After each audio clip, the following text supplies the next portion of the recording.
Welcome to another day of Get It Girl. We have a very cool show for you. On today's Girl Talk, we're going to speak with the founder of Relationship AI, Karina Karsten, about the art of loving, because honestly, it's an art and a science, if you ask me. It really is. And on the couch today, we have super talented artist Paloma Mami to talk about her latest music. Yes, all of that and more here on Get It Girl.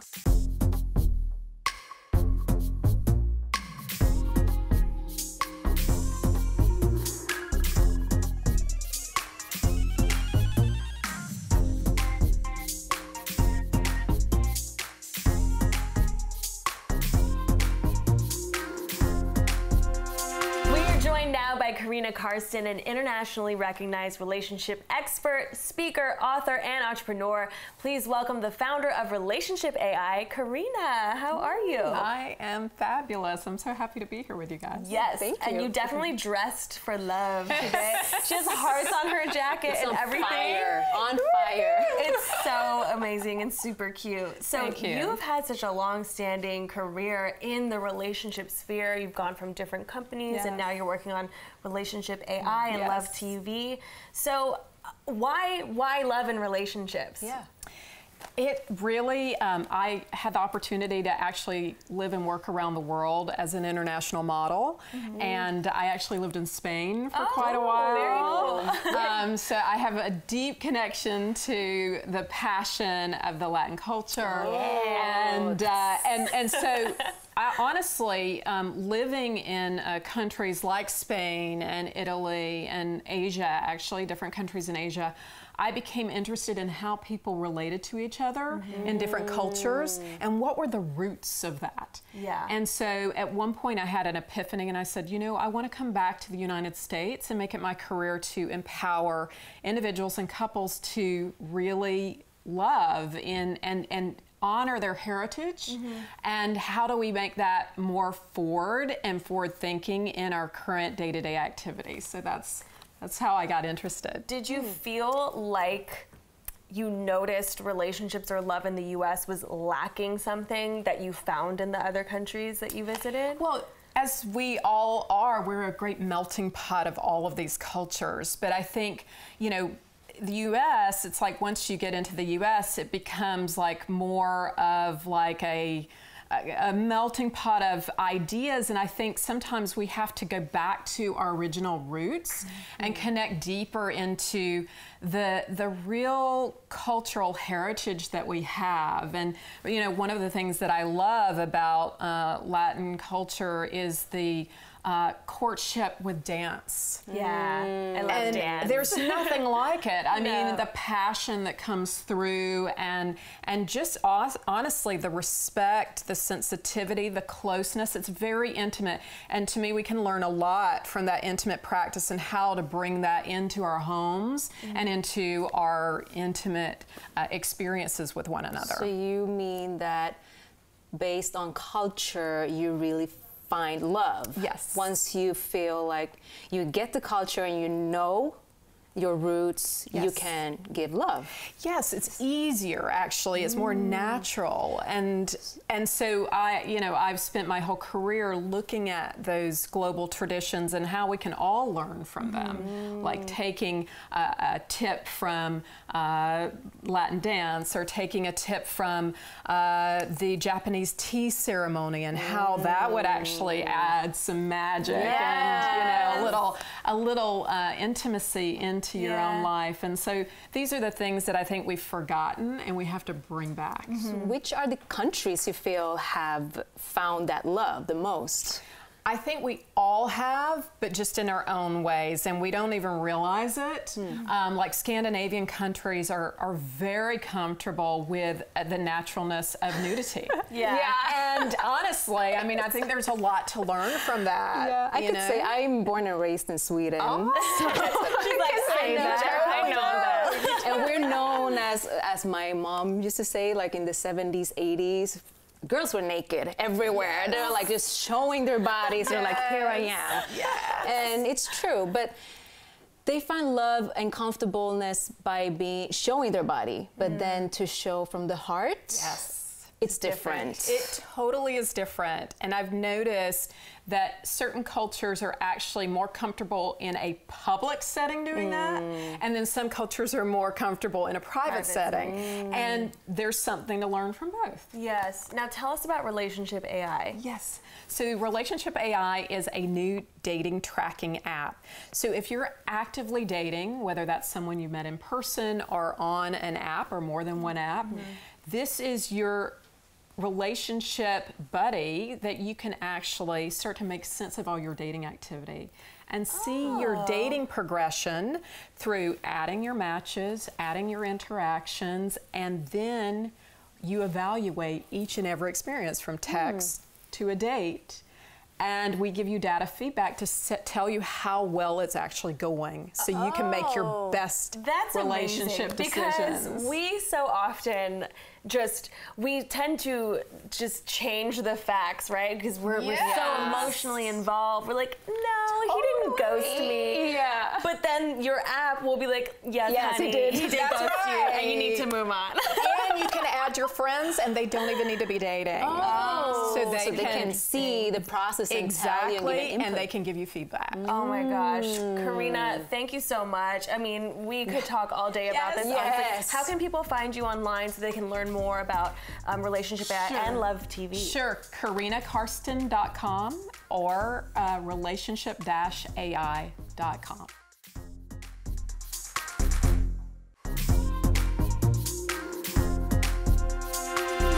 Welcome back to Get It Girl. Please welcome super talented Latina artist Paloma Mami. Hola, Mami. Hola. Thank you guys for having me. I mean, we're super excited to have you here. Yeah. Thank you. And we're so excited for everything that's happening right now. Your career, like all the nominations, awards. Girl, like you are it right now. Yeah. Like, you are the it girl. It's going viral. Thank you. So tell us about the video or the music that went viral that had like 158 streams. I don't know which one's that one. She's like all of them. Which one? You don't know which one that is? Not Steady? Yes. That one that went viral. It's not money? I didn't even know that. You didn't know that? No. That's how good she is. She knows. Like, she just puts it out. Wow, that's cool though. Because that song was like my first song. So I literally made that like first time I ever tried making a song, it came out being that. So pretty cool. Nice. So when you first started getting into making music, was there an artist out that you had really wanted, that inspired you, or that you wanted to sort of follow in their footsteps? Yeah, there's like a bunch of artists. I think in the Latin industry, like there was a whole new wave of like música urbana, and that's when like everyone started coming out, girls, guys, and everything. So that inspired me really. I was like, wow, that's so cool. Like, so that's so I hopped nice. in, you know. So tell us about your release. You released the song this December. Yeah, Mami. Mami. We were listening to it in the green room, like, okay. Yes. Tell us about that. Well, that song is like my child. Like I worked so. Oh, I just covered the microphone. That's okay. I worked so hard on that song. Literally recorded that like 15 million times to get it right. Like I changed everything from the beginning to the top like so many times because I'm a perfectionist. So That's why you're here. It turned out like that, and I think it's perfect because it's my message always in my music is always about empoderando las mujeres, like always women empowerment. And I feel like the song kind of like is a really good description of that, you know. So I'm really happy with how the song turned out, and then we came out with a fire music video, and yeah, it's pretty lit. Oh my God, are you coming out with an album soon? Can you share? I can't. No, I'm under coming out wraps. with a bunch of music, so yeah.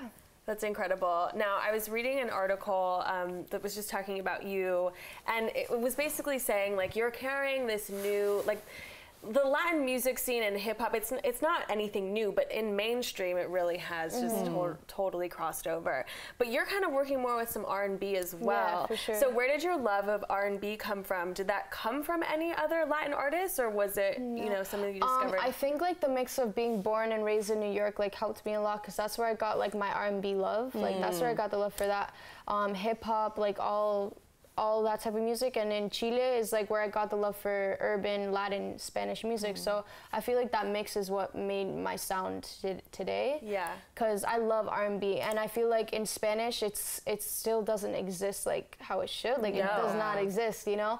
So like everybody always tells me, like I'm always like, oh, like I'm about to do an R&B style. They're like, R&B does not work in Spanish, and I'm like, it's gonna work now. Like, one listen to your music and they're gonna be like, oh wow, I was so wrong. So you live in Chile right now. Yeah, How was it to transition from New York and to Chile? it was crazy. The change was like really, really drastic. Obviously, like in New York, everything from the fashion, like the people, like the city is so different. Yeah. So it was a crazy change, but I'm glad it changed. It was for the better, obviously, because I wouldn't be where I am now if it wasn't for me moving to Chile. And I really got in touch with like more my family, like which is I'm so happy about. I love my family so much. We've always been really close to my family. You know how Spanish people are. I know, we always keep it close. You don't feel right if you're not close with your family. Real, yeah. So it was really good to be back. Yeah. So how do you feel like moving to Chile really helped your artistry? Yeah, it helped a lot with como like I always sang in English, like all my songs I always sing in English and everything. And then when I got to Chile, like I really started loving the Spanish sound, like the la música urbana, like everything that was coming new was so cool for me. So I really loved that, and it inspired me a lot. I love it. I'm so excited by what you've been putting out, but I want to also look forward, right? If you could choose anyone to collaborate with, maybe on like some upcoming projects, who would you collab with? Oh man. Let's get your wish list. Put it out hard. Wish list, like, man. One male and one female. Okay, well, Rihanna. Yeah, of course. Yeah. Love Riri. When is she gonna drop R9? No. Okay, actually, yeah, but okay, because there's so many females I love. I love Janae Aiko. Yes. Jessie Reyes is fire. Of course. Male wise, I think like production wise, Kanye West. I think that should. Am I allowed to curse? No, it's fine. I think that would be crazy. You can curse, you can do whatever. This is our living room here. Okay. Yeah, like that would be production-wise, crazy. Oh my god. Yeah, with Pharrell too. That'd be crazy. But yeah, I think that would be. I love it. I love it. Well, listen, we are having so much fun. We want to keep you on for another segment. So you guys, we have to take a quick break, but don't worry because Paloma is not going anywhere. We'll be right back.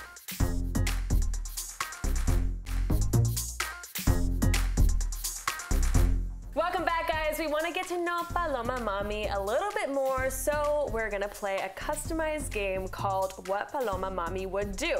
We're going to read you a series of different situations, and you got to tell us what you would do in those situations. Interesting. Sound good? Yeah. All right, Artifacts is going to start with the first. This is a long one. Yes, I was like, Okay.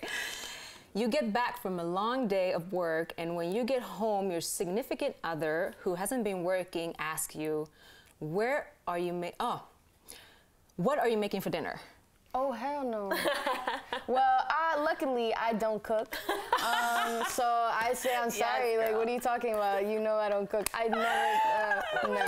You're like, so funny. Cook? Like, you going cook? No, yeah, he does cook, actually, so. Oh, okay. I would be There like, you where's go. your Postmate app? Like, because you're ordering that. Like, not drive me somewhere to get food. Yeah. Where's date night tonight? Yep. All right, how about you caught your best friend's boyfriend kissing someone else on the street? It's over. Yeah. It's over. What? You go straight to telling her? Of course. First, I stop that. Yeah. I square up, and then That's I the go New tell York. my girl. I take pictures, and then I go tell my best friend. Oh my God, that's a good You'll best never friend. believe this. Yeah, you have to let them know. Of course. I don't know who would be cruel enough to not, like, I'm protecting her. No, Yeah, you're not. no. You're not. You're hurting her. But Yeah. sometimes your friends are like, nah, I don't believe you. Exactly, have that's the what the picture. pictures are for. Yeah, but then the picture's like, nah, it's not him. Your friend needs help. Then she's blind. Yeah, exactly. She's She's like- in denial. Yeah. All right, next question. If you could switch bodies with someone else for one day, who would you pick?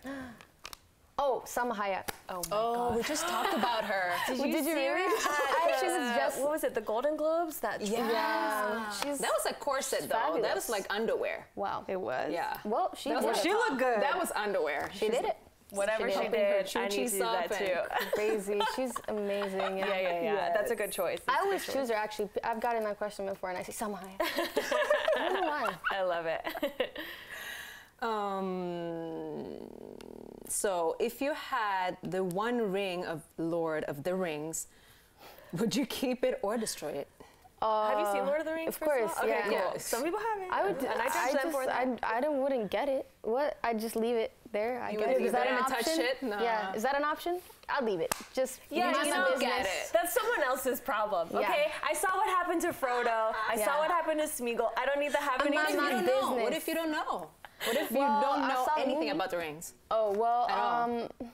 Well then, You just see I that love that we're talking sparkle about and it's this. just telling you. I don't know. I take don't think me. I would pick things up. Me and Artifacts are major Lord of the Rings nerds. So Yeah. when we saw this, we're like, oh my god, like, What we're would like you guys nerding do? out. What would you guys do? I mean, I guess if I didn't know anything about the Yeah, powers, I would like probably keep it, and I would probably end up like Gollum or something. Me too, I'm sure. I would be like, my precious. You know? Oh, she's got the voice and everything. I practiced it. Okay, if you could choose one superpower, what would it be? Like Mystique from X-Men. I thought her. Is that not? That's kind of lame though. But that's always, the first thing that pops in It's my not head. lame. It's what would There's Paloma cooler do, things. right? This is that's the game. true. It's But what there's you would way do. cooler things like mind control. Watch out for this one. No. But I think that was cool, like Mystique when like the shape shifting. That's pretty Yeah, awesome. Okay. Oh, if your boyfriend leaves his phone unlocked, would you go through his messages? No. This is a good girlfriend right here. I'm not like that. That's mad Yeah. weird. I think that's. I agree. Yeah. I have friends who like have their boyfriend's passwords or even their husband's passwords, and it's a normal thing for them to just be like, "Let me see your phone." Yeah, And that's I'm weird. like, how do you trust somebody like that? I think that's really weird. Yeah. It becomes like I know toxic. people that do that too. I know people that like go into their like they guess passwords and stuff, and I'm like, yo, you crazy. Like I always feel like I if you're- can never. I Yeah. would never dare. Like I'm look no. I always feel like if you're looking for something, like you're gonna find You're it. gonna find it. Yeah, you're definitely. That's gonna just find what's gonna happen. all the pictures. Okay, if you could pick to sing with Maluma or Bad Bunny, who would you pick? No featurings 2020. Hey! We got a You J. hear Cole this? over here, double platinum, no feature. I love it. Okay, well, let's see. I think we have some more time. Let's see. If you could travel back in time and change one thing, what would it be? Wow. Damn, but the thing is, like, you can't. That's kind of a hard question because those things that I would change, like, are kind of like a catalyst in life and the Yeah. world and everything, and like the world wouldn't be the same without that. So No, I don't know. I I can't. agree. I don't know. I wouldn't say. I don't. Maybe just humans, climate change. Climate change. Yeah, let's If change it's something about where the would you? world. Where in the world would you go back? I don't know, but Yeah, no, Yeah. I am very much a believer of like whatever has happened in my life has taken me to where I am Yeah. today. So it's exactly. like I Yeah. don't want to change that, you know? Yeah. Oh, I kind of would like to see what happened before, like the Asian time, like the Egyptians or something. Oh, yeah, to me see too. It's what so what cool. really went but that's on like there. if you want to time travel. The question was, what would you change? Yeah. Yeah. But if I was Nothing. to Time time travel, travel, yeah. I would go into the future. Yeah? Yeah, you would. Yeah. I Would go you into the ever move future. to Mars? Yes, if it's livable in there. All right, the questions are getting weird, but we had so much fun with you. Thank you Yes, again thank for you. joining Guys. us. Un gusto, un placer. Paloma Mami, check her out. Check out her music. And you guys don't go anywhere because we're not done yet.